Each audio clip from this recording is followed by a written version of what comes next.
Halo semua, kami dari kelompok Deren, Unika, dan Nevita hari ini akan mempresentasikan tentang Kerajaan Sriwijaya. Selamat menyaksikan.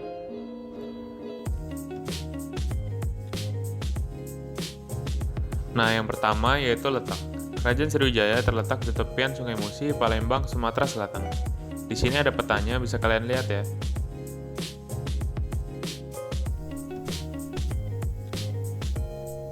Selanjutnya ada sumber sejarah dari Kerajaan Sriwijaya.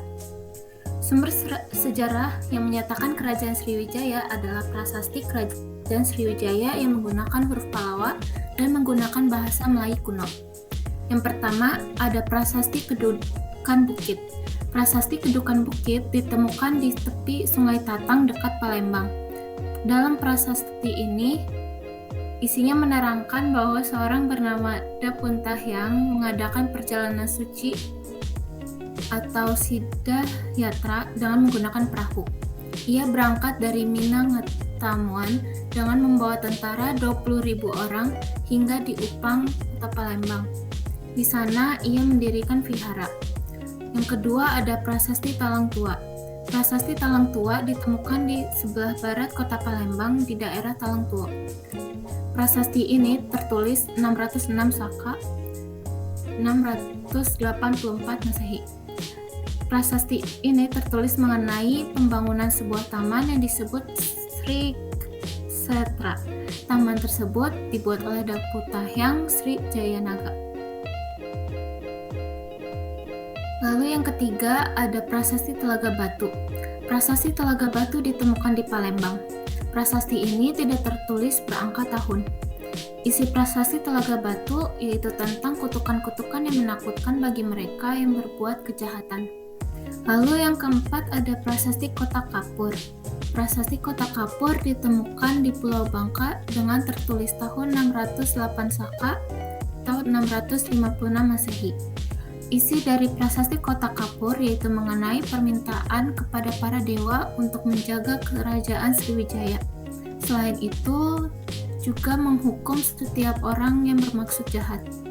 Lalu yang kelima ada Prasasti Karangbrahi. Prasasti Karangbrahi ditemukan di Jambi dengan tertulis tahun 608 Saka atau 686 Masehi. Isi dari Prasasti Karangbrahi sama dengan isi Prasasti Kota Kapur. Lalu ada Prasasti Ligor.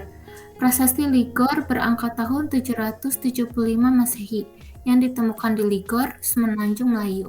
Sementara Prasasti Nalanda ditemukan di India Timur. Selain dari prasasti, bukti keberadaan Kerajaan Sriwijaya yaitu juga lewat berita dari Cina. Pendeta Buddha Cina bernama Itzing yang melakukan perjalanan ke India dan mampir ke Sriwijaya. Ia singgah di Sriwijaya untuk belajar bahasa Sanskerta selama 6 bulan.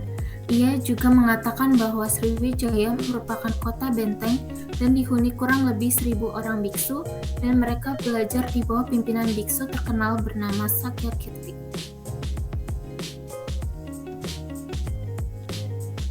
Selanjutnya ada silsilah kerajaan.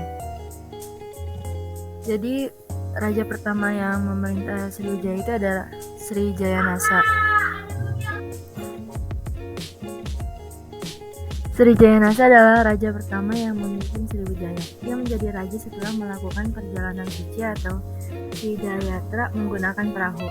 Selain itu, ia juga membawa ribuan prajurit dan armada untuk menaklukkan beberapa daerah di Jambi, Palembang, Lampung, dan Bangka.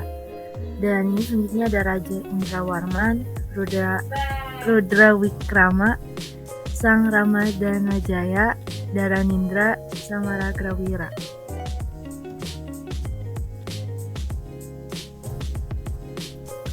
Lanjut ke raja setelahnya itu ada Dharmaseta Samaratungga. Dan Raja Samaratungga ini merupakan raja yang berperan banyak dalam memperkuat penguasaan Sriwijaya di Jawa. Ia juga dikenal sebagai pembangun Candi Borobudur. Setelah Samaratungga ada Raja Balaputra Dewa. Balaputra Dewa adalah raja yang membawa Sriwijaya ke dalam puncak kejayaannya. Ia berhasil menaklukkan banyak jalur perdagangan strategis yang membuat Sriwijaya mudah dalam menjual hasil alam. Selain itu, hal ini membuat Balaputra Dewa berteman baik dengan Raja Kerajaan Benggala, yaitu Raja Dewapala Dewa, yang mana ia menghadiahkan Balaputra Dewa sebidang tanah untuk mendirikan asrama. Dan setelah Raja Balaputra Dewa, ada Raja Sri Udayaditya Warman dan Sri Wuja dan Sia She.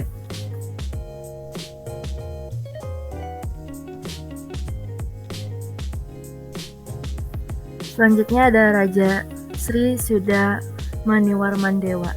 Raja Sri Sudamaniwarman Dewa merupakan raja yang berhasil menggagalkan serangan dari Raja Dharmawangsa dari Jawa Timur.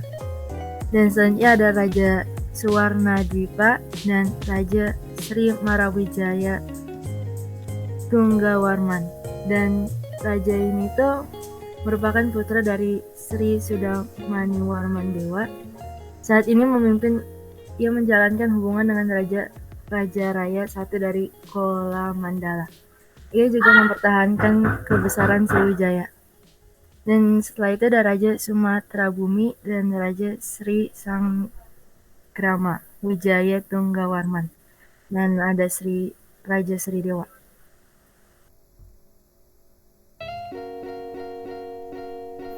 Pada masa pemerintahan Sri Sanggrama Wijaya Tunggawarman, Kerajaan Sriwijaya mengalami kemunduran yang signifikan. Hal tersebut terjadi karena beberapa hal, diantaranya letak kota Palembang yang semakin menjauh sehingga kapal-kapal dagang tidak bisa singgah dan berdagang.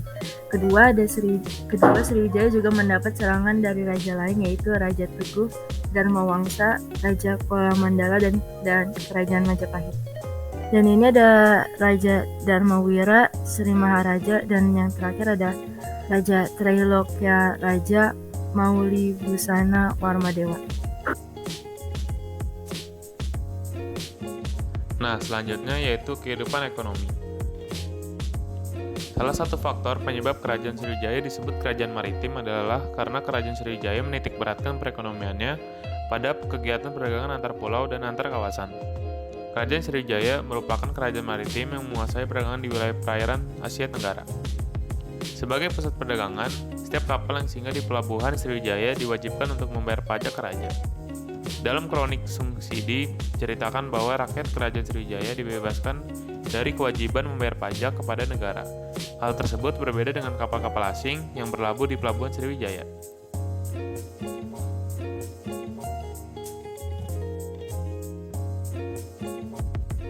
Bagi Kerajaan Sriwijaya, kegiatan perdagangan dianggap penting karena Kerajaan Sriwijaya menguasai Selat Malaka, Tanah Genting Kera, dan Selat Sunda yang menjadi urat nadi perdagangan di Asia Tenggara. Kerajaan Sriwijaya berkembang menjadi pelabuhan transit yang ramai disinggahi kapal asing untuk mengambil air minum dan perbekalan makanan, serta melakukan aktivitas perdagangan. Kerajaan Sriwijaya memperoleh banyak keuntungan dari komoditas ekspor dan pajak kapal asing yang singgah di pelabuhan-pelabuhan Sriwijaya. Selanjutnya, kehidupan sosial Kerajaan Sriwijaya. Untuk meningkatkan kehidupan sosial masyarakat, Kerajaan Sriwijaya mengadakan hubungan dengan kerajaan di sekitarnya dan mengembangkan pendidikan. Bukti bahwa Kerajaan Sriwijaya dikenal sebagai pusat pendidikan agama Buddha adalah catatan Itsing yang menyatakan bahwa terdapat 1000 pendeta Buddha yang belajar agama Buddha di Sriwijaya. Bahkan, Itsing menyarankan kepada pendeta Cina agar belajar terlebih dahulu di Sriwijaya sebelum melanjutkan pendidikan ke India. Salah satu guru yang terkenal adalah Dharmakirti. Berdasarkan catatan Itsing, dapat diketahui bahwa rakyat Kerajaan Sriwijaya sudah berpendidikan tinggi. Oleh karena itu, Sriwijaya dapat dikatakan sebagai pusat ilmu pengetahuan agama. Selanjutnya ada kehidupan budaya Kerajaan Sriwijaya.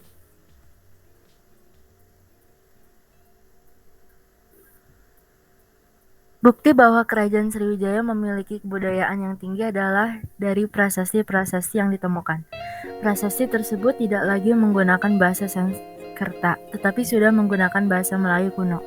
Hal tersebut menunjukkan bahwa masyarakat Kerajaan Sriwijaya tidak menerima budaya asing begitu saja, tetapi disesuaikan dengan budaya setempat. Hasil budaya peninggalan Kerajaan Sriwijaya adalah berupa prasasti, arca Buddha di Bukit Siguntang, bangunan suci di Jambi, kompleks Candi Muara Takus, beberapa bangunan suci di Gunung Tua (Padang Lawas), dan arca Awalokiteswara yang ditemukan di Tapanuli Selatan.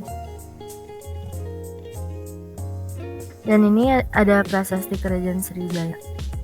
Selanjutnya ada arca Buddha di Bukit Siguntang, bangunan suci di Jambi, kompleks Candi Muara Takus, bangunan suci di Gunung Tua atau Candi Baha,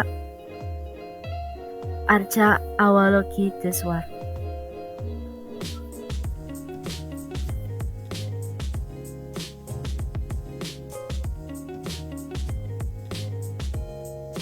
Dan ini ada peristiwa penting. Yang pertama ada konflik politik. Serangan dari kerajaan Kolomandala yang menyerang Sriwijaya di tahun 1023 dan 1030 Masehi. Penyerangan ini akibat masalah politik dan persaingan perdagangan. Pergantian kekuasaan dari Kerajaan Sriwijaya. Raja pertama Kerajaan Sriwijaya adalah Dapunta Hyang atau yang dikenal sebagai Sri Jayansa. Nama Dapunta sebagai Raja Kerajaan Sriwijaya didasarkan pada catatan Itsing dan catatan pada prasasti seperti prasasti Kedukan Bukit dan prasasti Talang Tua. Setelah Dapunta Hyang Srijayanegara meninggal, Kerajaan Sriwijaya diperintah oleh Balaputradewa. Balaputradewa memerintah Kerajaan Sriwijaya pada abad ke-9. Pada masa pemerintahan Balaputradewa, Kerajaan Sriwijaya mencapai masa keemasan. Kerajaan Sriwijaya banyak berhasil menaklukkan jalur perdagangan strategis dan banyak kerajaan-kerajaan lain.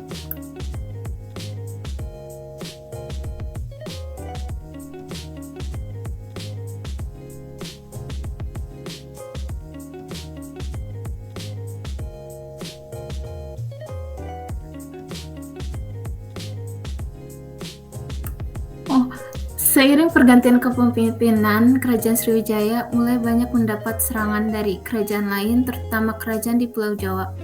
Salah satu serangan gencar adalah serangan dari Kerajaan Medang di Jawa Timur.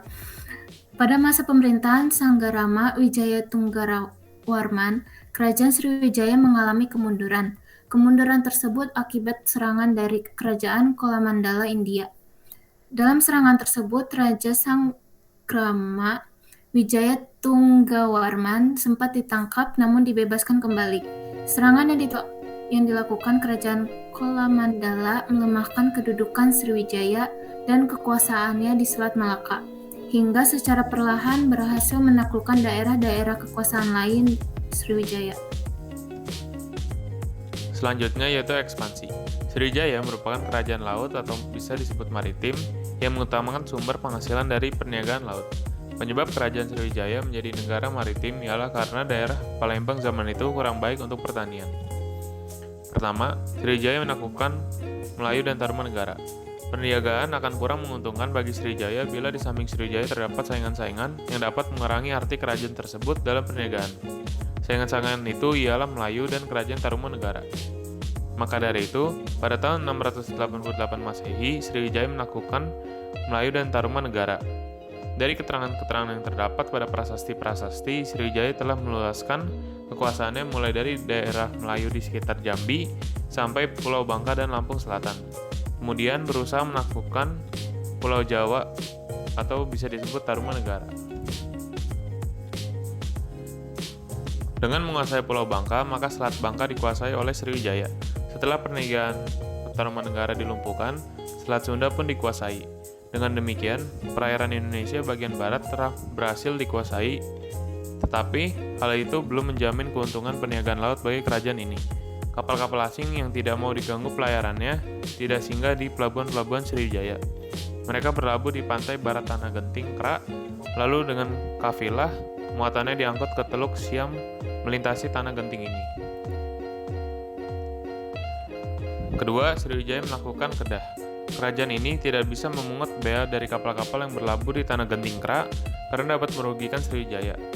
Maka untuk menguasai Tanah Genting ini, kemudian Sriwijaya menundukkan negeri Kedah. Dengan dikuasai daerah Kedah yang meliputi Tanah Genting Kera, Sriwijaya memaksa kapal-kapal asing untuk berlayar melalui Selat Malaka dan Selat Bangka yang dikuasai oleh kerajaan ini.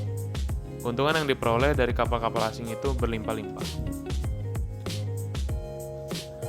Dari catatan Ising, kapal-kapal asing tersebut datang dari Kedah dan Melayu pada waktu-waktu tertentu. Mereka tinggal di tempat itu selama beberapa saat sambil menunggu angin baik.